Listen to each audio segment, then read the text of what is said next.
This is the Aftermarket Radio Network.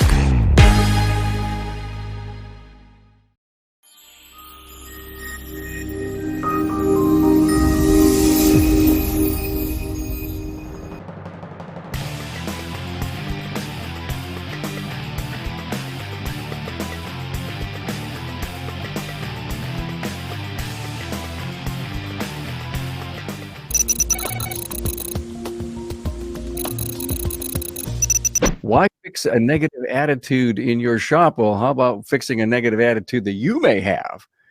God almighty, I kind of recall times like that. Welcome to the Town Hall Academy from the Remarkable Results Radio podcast studio, the original single subject automotive aftermarket forum. We started this 202 weeks ago. And hey, if you love us and you like what we're doing and you're hanging out with us on social media, and oh, by the way, give us a share, give us a like, check in. We'd love to have you guys comment and or even ask our great people a question or two. I'm with Craig O'Neill, VP of Training at Autotex.me. Thanks, Craig, for being here. Thanks for having me, Carm. It's a pleasure to be here. And I think, as you all know, the topics come to me from the industry. And in this particular case, Craig, you brought it. And you actually brought Andy and Rick with you. Now, I'm not sure we'll find out at the end if that was a wise move. Andy Pollina, Legacy Auto Tech, Grand Rapids, Michigan. Hello, Andy. Hi, how you doing, Carm? Great. Good, man. And as I just found out, a very close neighbor to Craig O'Neill. That's right. Just down that hall. Yep. Oh, God, cruel. And my good friend Rick White, Chief Coach, Cook and Bottle Washer 180 Biz. Hello, Carm. Hello, everybody. Happy Friday. Happy Friday, Rick. Good to have you all here. Yeah. Great. Hey, do you know what's easy as 1, 2, 3? Well, Shopware's shop management system allows customers to review, approve, and pay for repairs all in one place. Keep your staff and your customers safe while maintaining profits and keeping your customers happy. Learn more at getshopware.com. And does your social media truly represent your shop, or is it just plain vanilla generic posts? Well, it doesn't have to be that way. The experts at Shop Marketing Pros listen and create social content that connects you to your community on the web at shopmarketingpros.com. When I found out about this topic called attitudes, and we can call it why fix a negative attitude, why improve yours. I can't help in the years that I've been on this earth. And Andy, you brought some great talking points. And when I read your talking points, I found myself in a few of those. Yeah, it's easy to go there, especially these days. And Andy, I want to ask you a really important question to set us off. Sure. We have attitudes on everything, don't we? We do. There's so many different types of attitudes too. And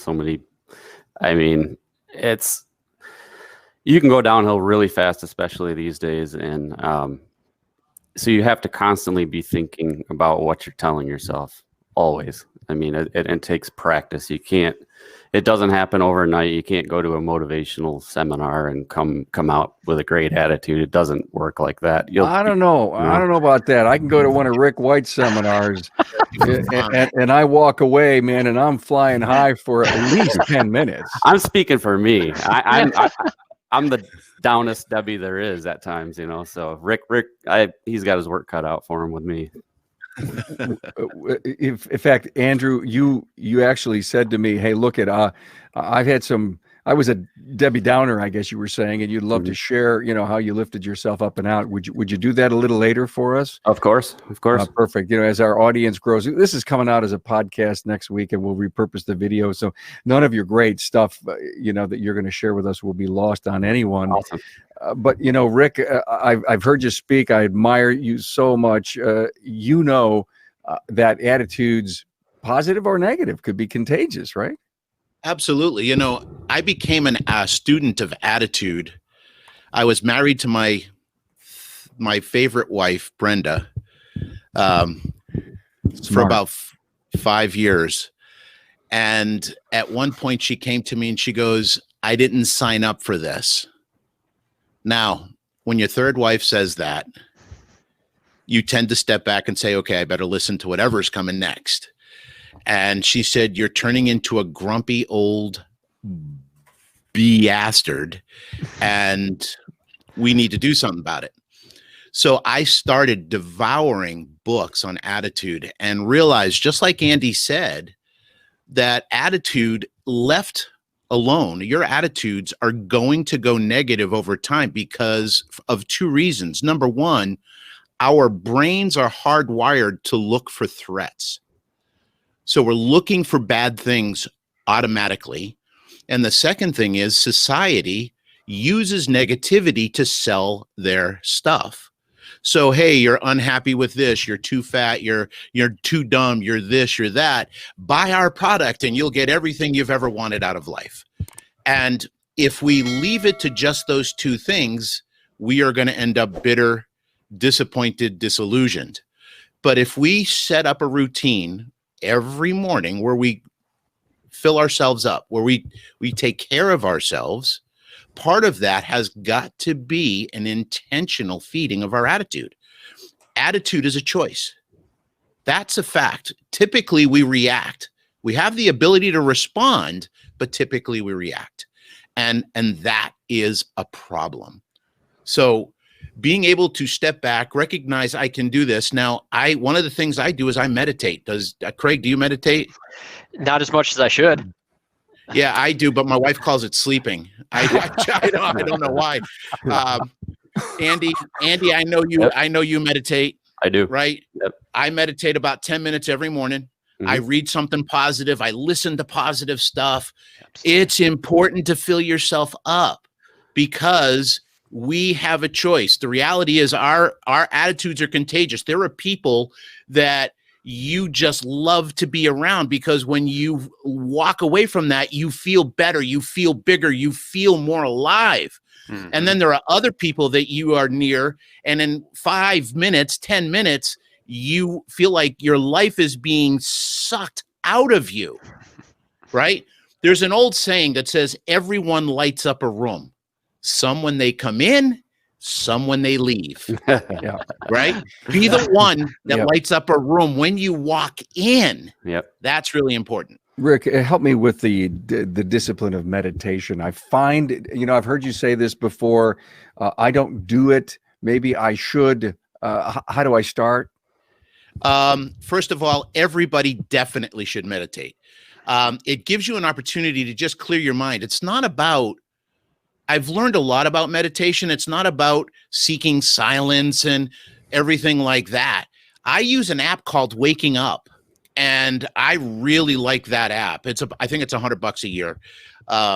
And they give you just these guided meditations that you can listen to.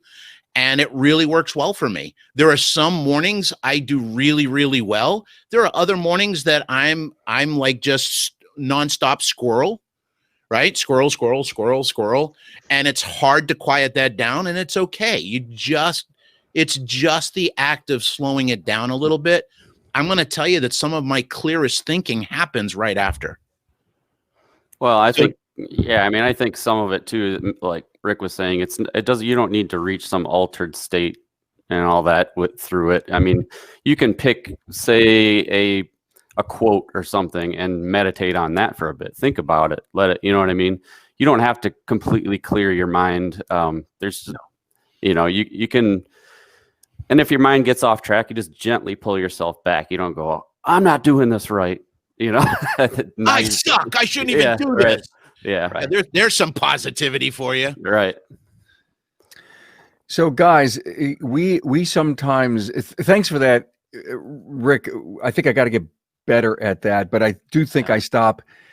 I may not call it meditation, but I do find quiet time and I do find deep think going on. It may not be exactly the good think that I need to drive what I do, but I'm not unhappy with my life and the results that I have.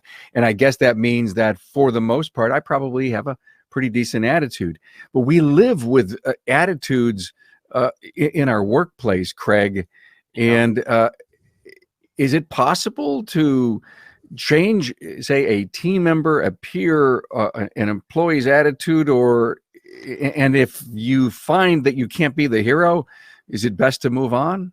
Yeah, see, this is one of those things, and growing up in a family business, I face this regularly, not just with individuals that I work with, but within myself. I guarantee you there are at least half a dozen people out there that if they were tuned in right now and had me talking about attitude when they knew me in my 20s, early 20s, to be like, what does this guy know about that, right? Mhm. Uh, there's like Rick was mentioning But earlier. wait a minute, Craig. Are they ever going to let that go? Are they ever going to let you be who you are today? Because I recall hearing a speech from I can't. I'm sorry. I'm forgetting who the author was, and he got up and it was a she, and she went to high school reunion 20 year, Hmm. and someone came up to her and said, "Wow, you've changed," Yeah. and she said, "Thank God." Well, fortunately, most of the people that I worked with over a long time were with us for a long time, and we all kind of grew together. And now several different parts of the industry. Shoot, I just finished working with a shop this morning where it's a 8, 9, almost 10 store group now, and they are one of the stores is managed by a guy that worked for our family business for 10 years when I was in middle school and high school, and that man was one of my mentors for those years. I've wept the day that he left, but knew me through some of the most challenging times in the family business where we had issues in the shop, and there was like the front room and the back room, and there was attitude that would develop between those two parts of the shop. And that, like Rick was mentioning earlier, there's you feel insecure in those moments, and as soon as there's some insecurity, you've got to now prove yourself. And I quickly learned from some things, the wrong lessons at first, where like, well, I can prove myself by being super accurate and doing things better than anybody else in the shop, and that attitude sucks. It's just the wrong approach, and I've met so many people that take that approach, just that haven't really, like Rick's talking about too, and Andy's experience now too, you haven't really studied attitude. None of us go into a shop environment thinking we're going to study psychology and behavioral psychology or relational items as well. We just are all of a sudden human beings trying to find ourselves the way and prove our way as we go. You know, Andy, I hung on to people because they were so good at what they did. And I said, the business is better off. Didn't realize that there was a cancer around us and we all were toxic. And I guess it takes a couple of moves like that to realize that you have to make moves quicker than you sometimes expect. Oh, for sure. A lot, I held on to one guy way too long. I mean, way too long. And like everybody told me, oh, well, you'd be surprised when you get rid of him. You might feel better. And I'm like, no, that's impossible. It's going to be so hard to find somebody. And I was actually not just bothered by the person's attitude, but by the thought of having to replace them, and that's going to be too much. And just awfulizing, and just just the dread I put on myself. And really, you have to rip the Band-Aid off and go. I'm not saying that you can just be impulsive, but I remember riding my bike up to your shop and hearing that you had let an individual go, and it shocked me. That I was like, oh my, you did, really? Wow. How's it going? It's like, dude, it's going good. It's like, really good to hear. I mean, you fear having to wear another hat, as being as small as I am too. I mean, we're a 3-bay shop, so whenever any person goes, I got to fill that position too. So it's, but I'm realizing that actually is good for me too, because when I get out there in the shop or whatever, I start noticing things that aren't efficient, things like that, and I can make changes. So doing every hat once in a while is a good idea to me. And you have a good hat for it too, and you might not realialize this, but that hat, I see the symbol on it. It's a buffalo, right? Now, this is cool because Chris, my boss at Outer, texted me. He had a phrase that you be like the buffalo, and I'd never heard that before. But that phrase, some of you might be familiar with it, where buffalo do this amazing thing where when you're going through a hard time, the buffalo will run through a storm to get through that storm quicker. Yep. And I thought that's a great phrase. That's a positive attitude. I thought you were paying homage to the fact that I live in Buffalo. Oh, sure. Yeah, exactly. That's what it was. That's what it was. That's right. But no, Craig's right. I mean, there's a book I just read. I've been really getting into stoicism lately, and a lot of people, an extreme simplification is like, And you've always been stoic. yeah, right. Well, some people think that you just remain emotionless, and but that's not the case. It really is just. There's a book by Ryan Holiday I recommend called "The Obstacle Is the Way," and it's amazing. I don't even like those kind of books, but like those self-help kind of stuff, I'm not into that really. It's kind of short-lived for me when I read those things, but this one actually holds some weight to me. Like it definitely hit home. So Rick, so much of what a good attitude is embellished, and it's surrounded by the culture of the business. Yeah, the owner can decide on the environment that they want to have in their business. And one of the things that I work my clients through all the time is what I call rules of engagement, where we dictate, where we define the values that we're going to engage when we interact with each other. And then you hold each other accountable to those rules of engagement. It's really, really important because it takes so little to have somebody feel like they weren't listened to, aren't appreciated, aren't valued, you know what I mean? So by being able to dictate what that is, and I got to tell you, this is going to hurt some people, and I want to apologize in advance, and that probably just gets Carmel nervous. But I'm going to tell you that if you have an attitude problem in your shop, I want you to look in the mirror, because usually when you have an attitude problem in the shop, it's a reflection of what you, the owner or leader, what you're bringing to the shop. Okay. If I had one shop owner say, man, I can't get my people to show up on time. And I said, well, what time do you come in? He goes, 9:30, 9:45. I said, I can fix this for you. So, the attitude, you can decide on what is acceptable and what isn't. You should have a standard for that. That is part of the environment or culture that you need to create in order to attract and keep top talent. That is going to be the differentiator right now, is that environment, because you're not always going to be able to pay more. But if you can make people feel better doing what they love to do, they're going to want to be there. The other thing that's really important, okay, if Andy is a tech, and I know I kind of have a baseline for what Andy's mood and, reactions and stuff are. If I see Andy off a little bit, right? He's having a bad day. That's what we say. He's having a bad day. And then we start to make stories up. Oh, he must have had a fight with his wife, or he's having a problem with one of the kids. And you let it go. Worst thing you can ever do.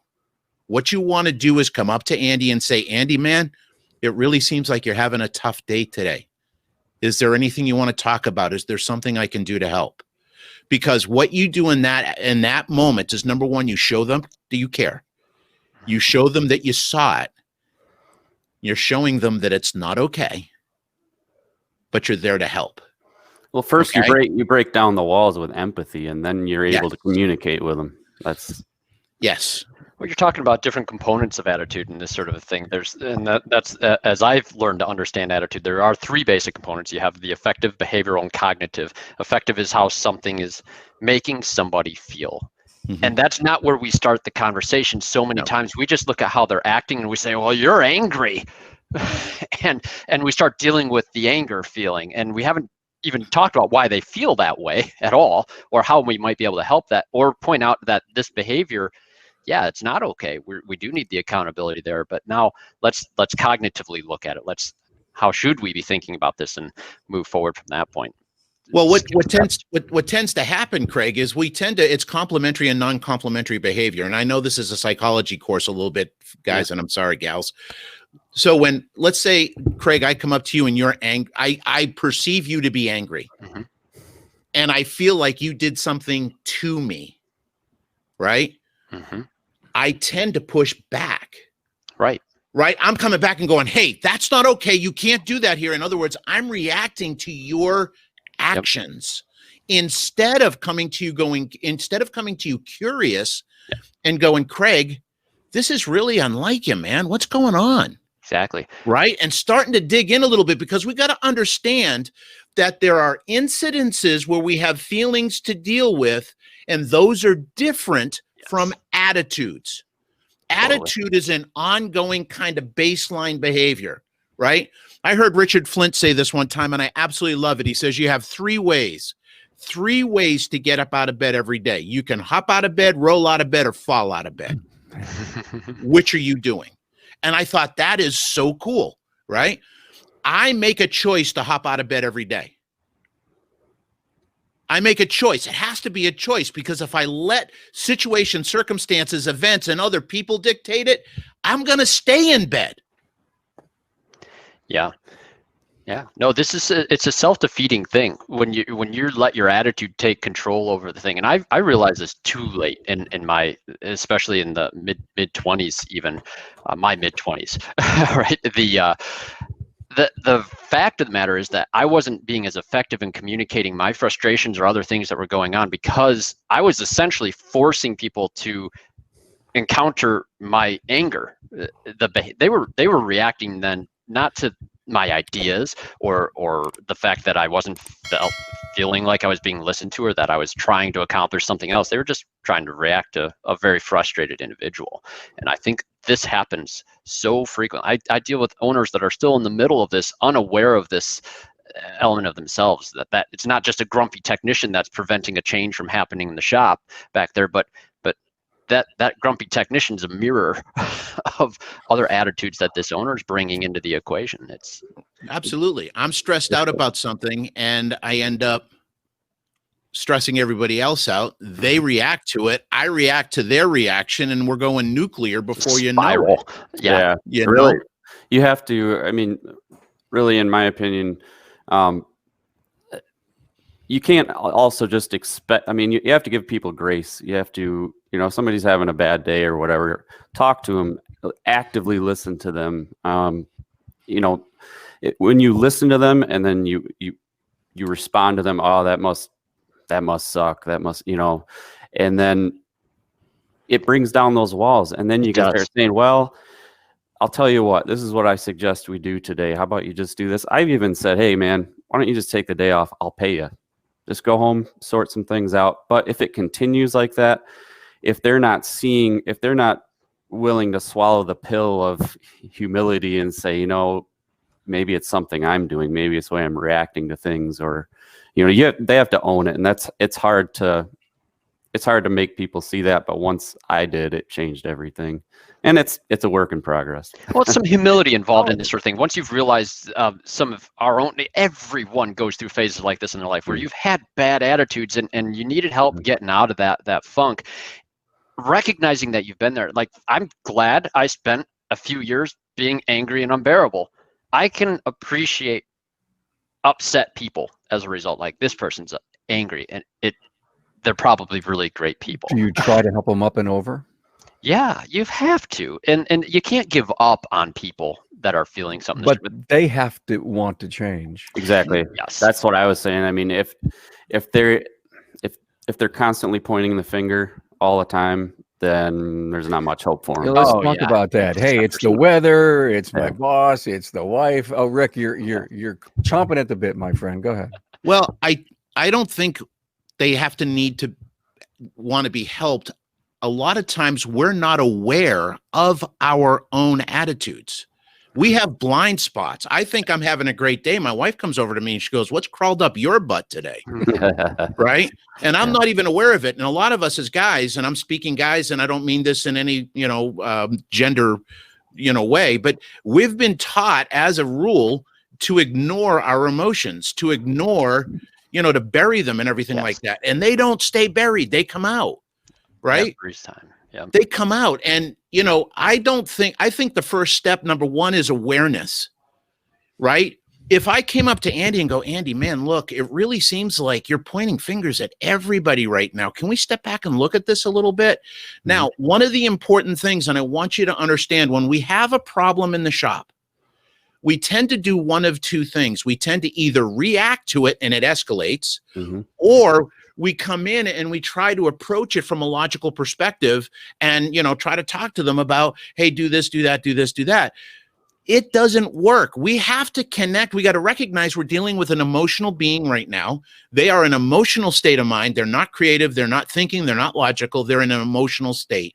We have to connect with that emotional state first.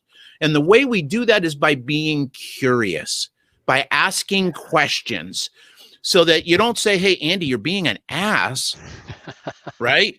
Because what's he going to do? You he's have going said push that to me, back. though, I think you have said that to me, but I'm not sure I have. And I'm kidding. Hey, let's break the code here. Rick is Andy's coach, and Andy can fire him anytime. Right. but it's really important that when we have somebody in that mood, we have to meet them where they're at. We have to say, Andy, man, it really looks like you're having a tough day. What's going on, man? Do you need some help? Do you want somebody to talk to? Right? You know, and trust me, they're going to open up. They're going to talk to you if they even have a modicum of thinking that you're going to listen. But Rick, you can't be the problem as the owner.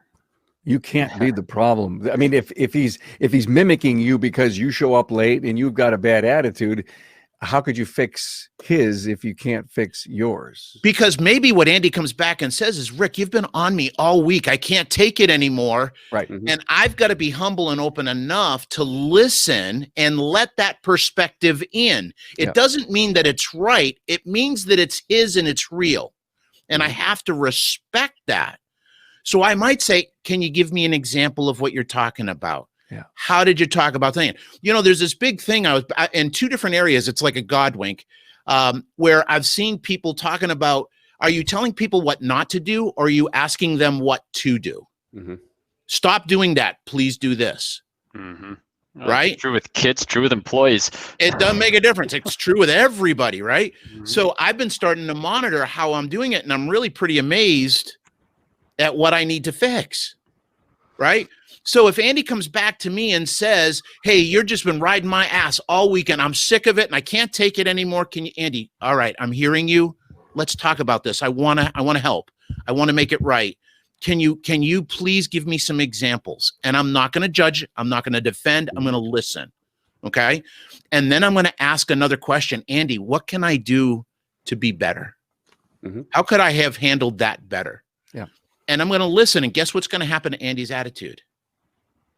Even if I'm the problem, guess what happens to his attitude?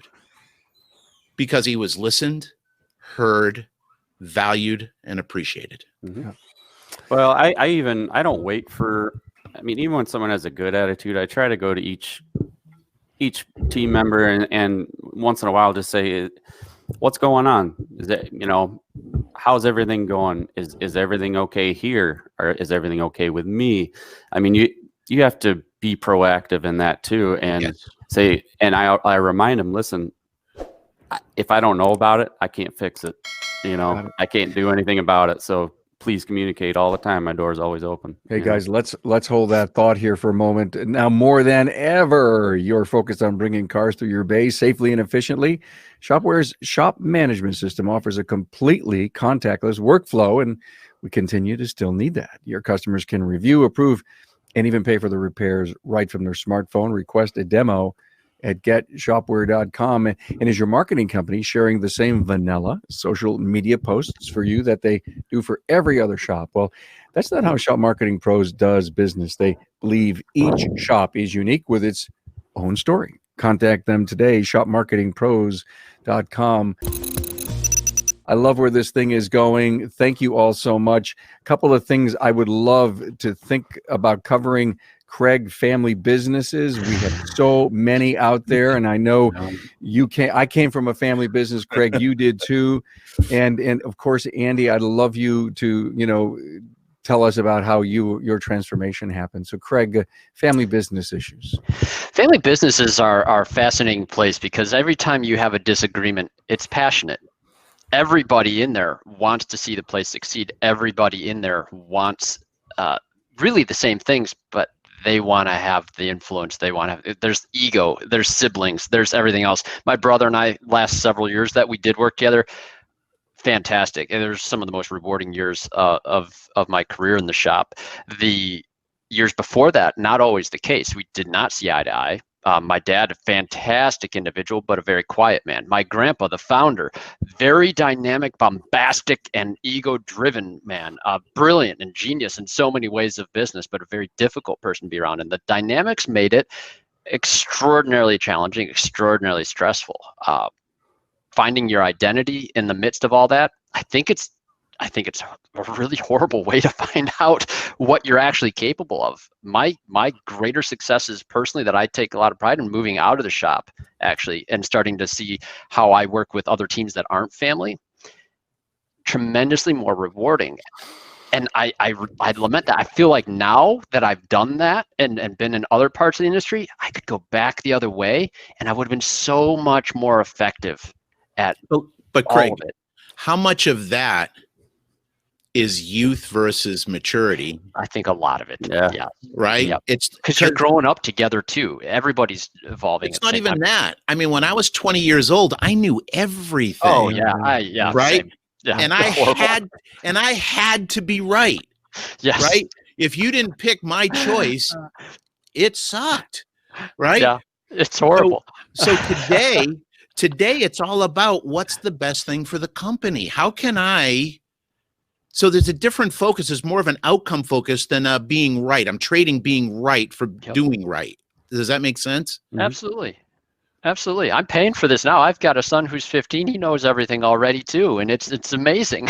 I'm like, I must have been like this. Oh, wow. Yeah, I remember saying to my wife, I wasn't like that. Right. Yeah, God has a way of giving us back what we brought. Oh, sure. You know, they're called kids. Exactly. Paid you back in spades.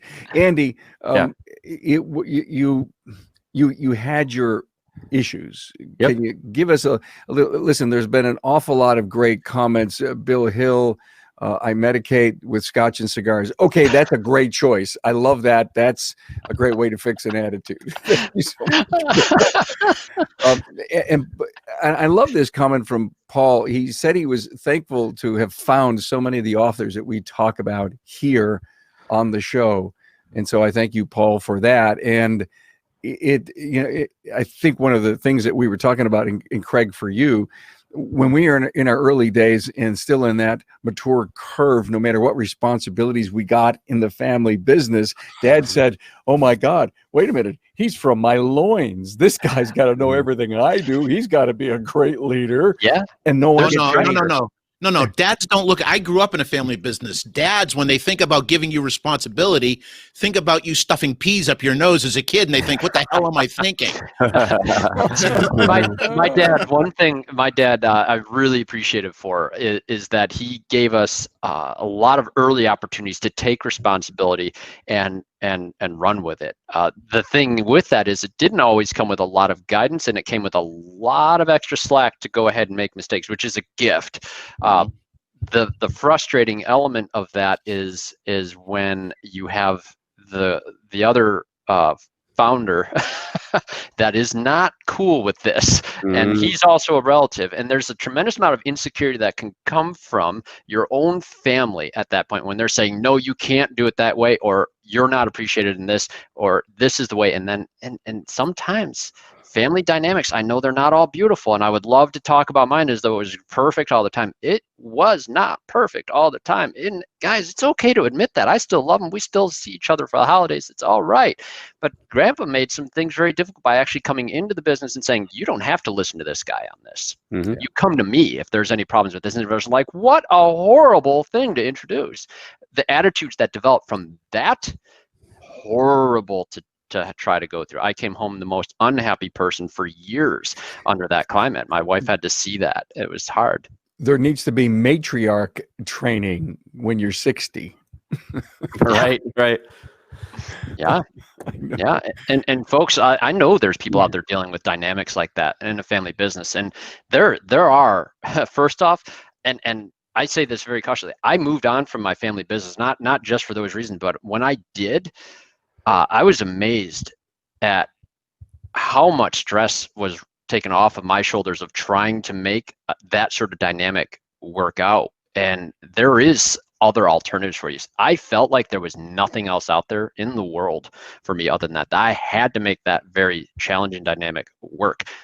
It's okay to explore other things. Chances are you are more qualified than you possibly imagine. And if you're not getting that affirmation from people who you do truly love and want to be around, sometimes moving on, the best thing you could do, not just for yourself, but maybe the team that you're going to join that's going to benefit from your expertise and your experiences.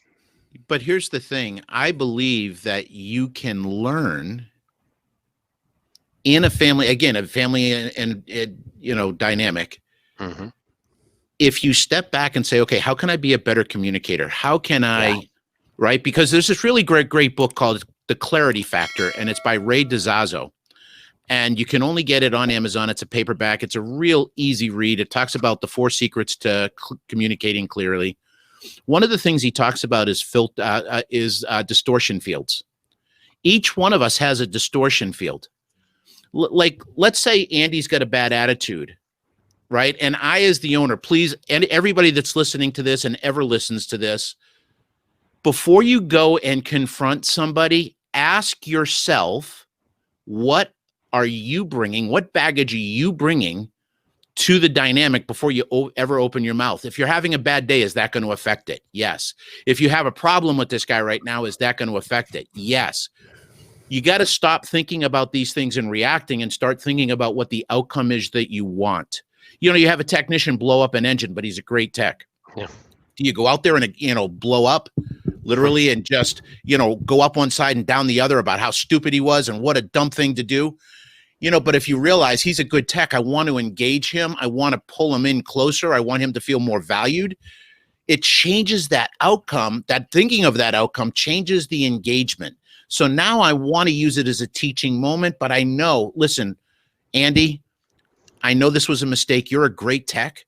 You are a great tech. I'm so glad you're a part of this team. I know you feel bad about this, but listen, let's step back. Let's look at this together and let's figure out how this never happens again.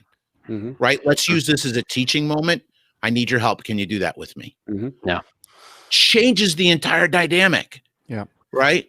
But I think it gives us an opportunity. I think between working with my father growing up, and now my wife and I have been working together for 13 years, I'm becoming a better communicator because of it. Yeah.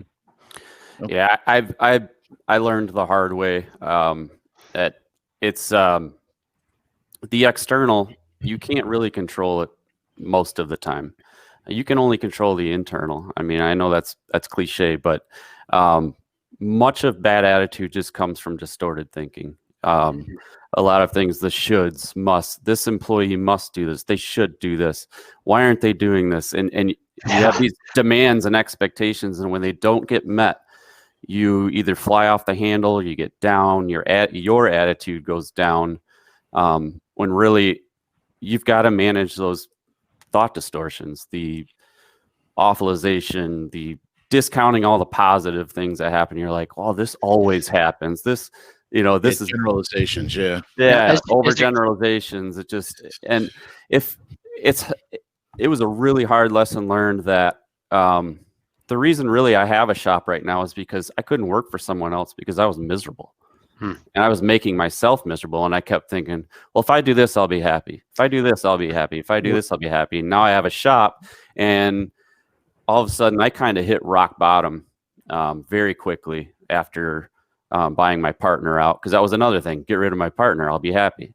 And then it finally came down to, man, I'm miserable. And I'm looking around like, I guess I'm the only one left to get rid of. Like, you know what I mean? It's like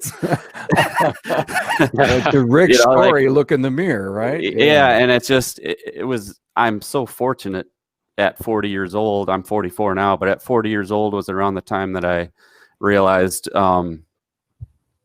you can't just run all the time. You can't, changing the external isn't going to make you happier. No. It's not, wherever you go, there you are. It's the old saying. And so having to swallow that pill and realize, man, And there's no hack, there's no shortcut, it's practice every day. When you wake up in the morning, you have to protect your consciousness from the minute you wake up. Watch the people you hang out with. God forbid you look at your phone first thing when you wake up. I mean, stay away from that. Drink a cup of coffee. Think about what you'd like to do today, not what you must do today. You know what I mean? Get rid of all that stuff.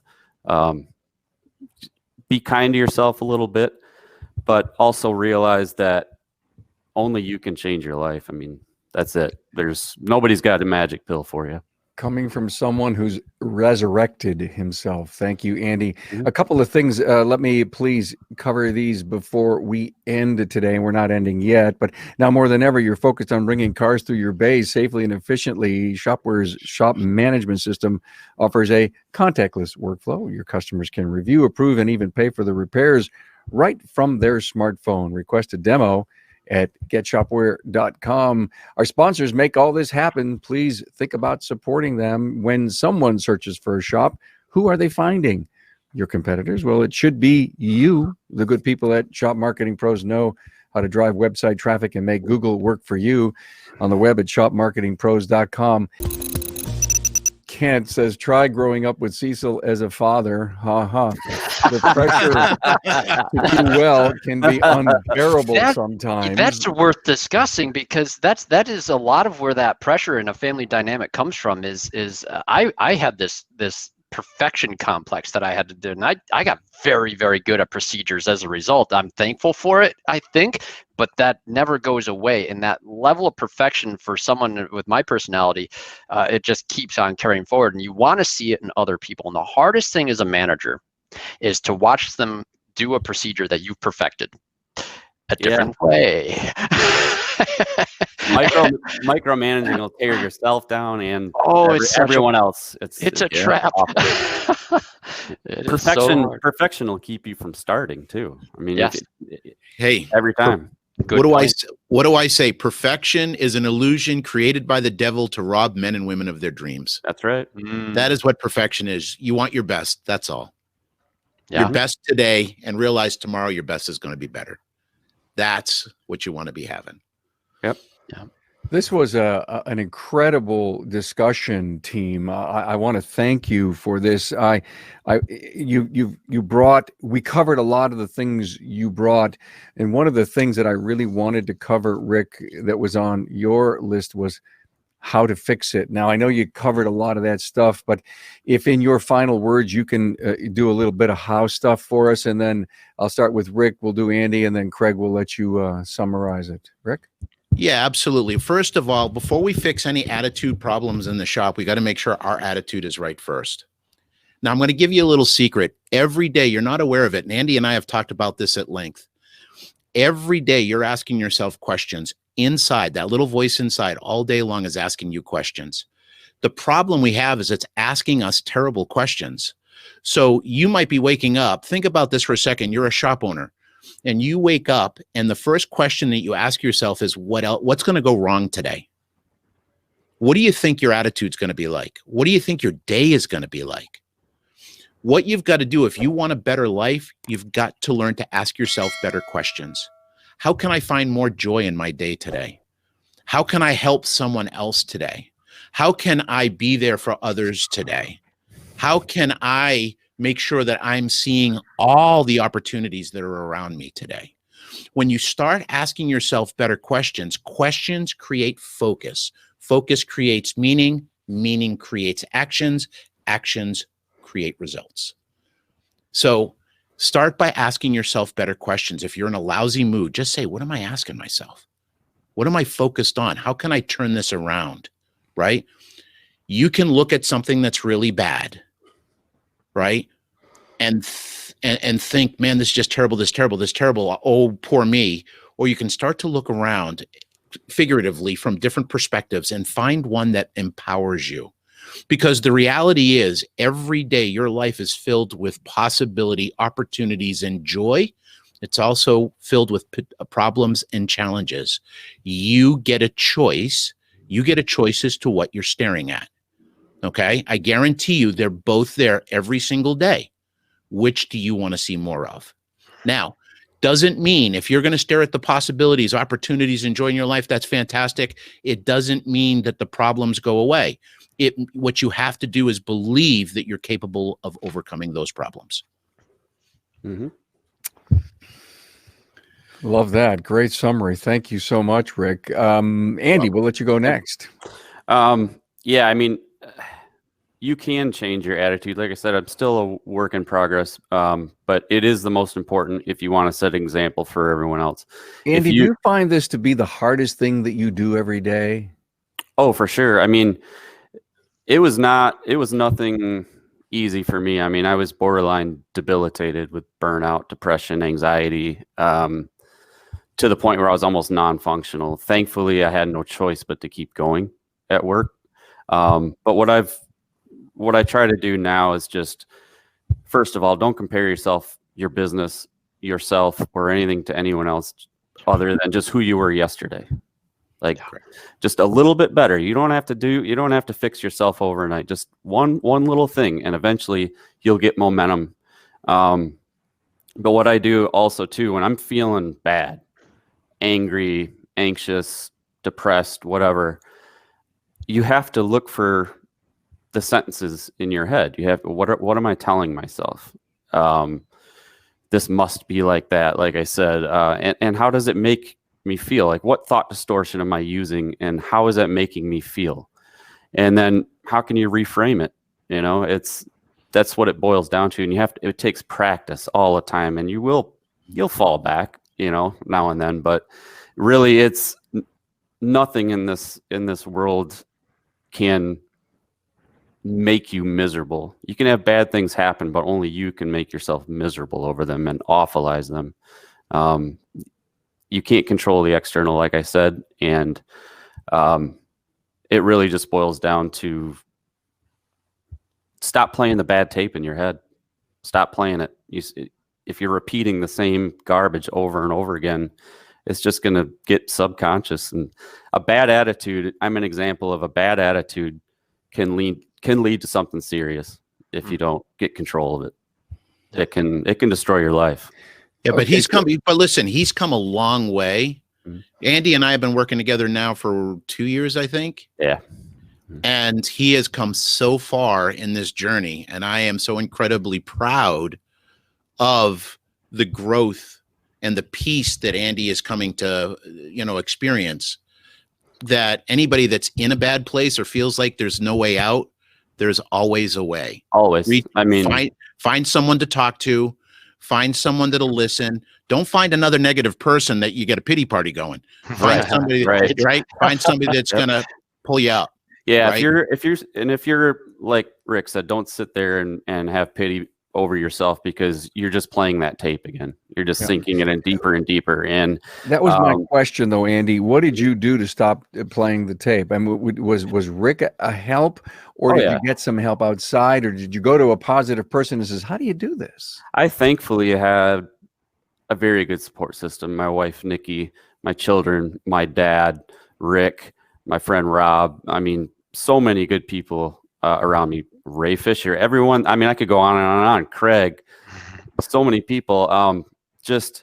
It was a journey, and a lot of it, I was trying medications, all this other stuff, and really, my doctor, Dr. Mooney, psychologist, does cognitive behavioral therapy, and honestly, that is the most effective thing, because it really comes down to changing your thinking. That's it. And it's not an overnight, like, okay, I changed my thinking, I should feel better right now. No, that's not how it works. It takes practice. A little bit. Just practice. Because I started to, when I wasn't having immediate results, like, unfortunately, a lot of things on the internet and everything is like, happiness is a choice. Well, you can't just flip a switch like that, and you'll actually make yourself feel worse. Yes. Expecting to feel better. And that is a bad snowball. I mean, you can't change overnight. It's a journey, and but you just don't quit. Fortunately, I had people to help right away, but a lot of people don't. But there is always somebody out there there's so many resources for help. It's And in this industry and business ownership in general, not many people talk about mental illness, I guess you could call it. And I think it's important that there is more talk about it, because business can drive you down really quickly. It's a stressful thing. And if you don't learn how to control it, it'll tear you up. I have to tell you, thank you so much for being here and your transparency and your honesty. I'll bet you there's going to be thousands of people that can relate to your story, and hopefully will use it for themselves to pick themselves up. Well, and I have to drag say, it. even on Facebook, some of the groups, when I was on Facebook, I just put a post out there in a shop owners group, and like, man, I'm really having a hard time. Is anybody else having a hard time? And I couldn't believe how many people just reached out. It's amazing. It's amazing how we try to put a smile on, but like I tell people, you can't put lipstick on a pig and call it pretty. Yeah. Right? You got to be honest and own. That's the first thing. If you really want to grow your self-confidence and self-esteem, be honest with yourself. And the second thing is keep your word to yourself. When you say you're going to do something, you do it. And you're going to start feeling better. And it's so important. Don't put a false smile on. Be real, but then go look for help. Talk to somebody. I think it's the best thing that ever happened to me, honestly, to finally hit bottom. And I want to put it out there too. If any other shop owners or business owners have any troubles and want to hear my story, please reach out. I'll be happy to help and try to get you on the right track. Yeah. And if there's anybody that's really feeling lost and needs to just have someone listen, you can reach out to me as well. I just want to help. No charge. We'll help. Me too. Rick at 180biz. Amen. Yeah, thanks. Hey, Craig, I'll let you sum this up, man. You see why I like these two for this conversation? Yeah, we don't have to do anything. They just go at it. I've known parts of Andy's story for so long, and I know that's going to connect with many other people, because I've met many other people like that. And he mentioned something else I think is super important, and it's the T word, therapy, right? This is not something anyone wants to admit doing or having. There's a stigma against it, but I'll tell you from personal experience in the last few years with myself, everybody should talk at some point in their life to a therapist, whether it be behavioral, relational, or other, and learn to put a language to what you're feeling. Because if you don't, and Rick's mentioned it, and Andy's mentioned this too, those feelings that you have, they have to be focused on, they have to be understood, and they have to be expressed. And it needs to be with someone that isn't giving you something else to react to. Your spouse, your employees, your partners. You have to have this unbiased person in your life to put some context in that, and you will move forward from that point a healthier, more rounded person than before. It is the one thing that I would want anyone to walk away from is look up someone, find a recommendation. I'm sure you have someone else who knows something. They probably can give you a name of a person.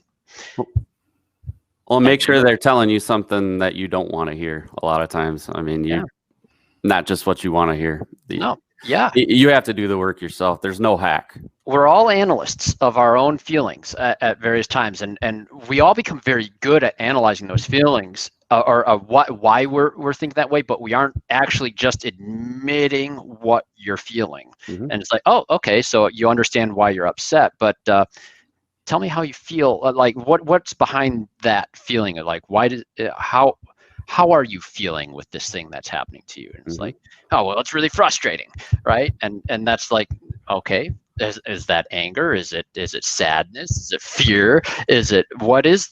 You keep going into that, and we always want to just go into the things and manage the things rather than just really grasp that feeling. And it's very complicated. That's why there's specialists for that thing, which none of us are, but we're all, I think, like students of this topic just from being practitioners of attitude, which everybody in the world is at every moment. Wow, what a interesting, deep, and heavy discussion. Something that, Craig, I guess we really needed. The chatter on social media was off the charts for this one. Why fix a negative attitude in your shop or in you? Thanks to Craig O'Neill, VP Training, Autotex.me, Rick White, Chief Cook Bottle Washer Coach at 180 Biz, and Andy Pollina, Legacy Autotech in Grand Rapids, Michigan.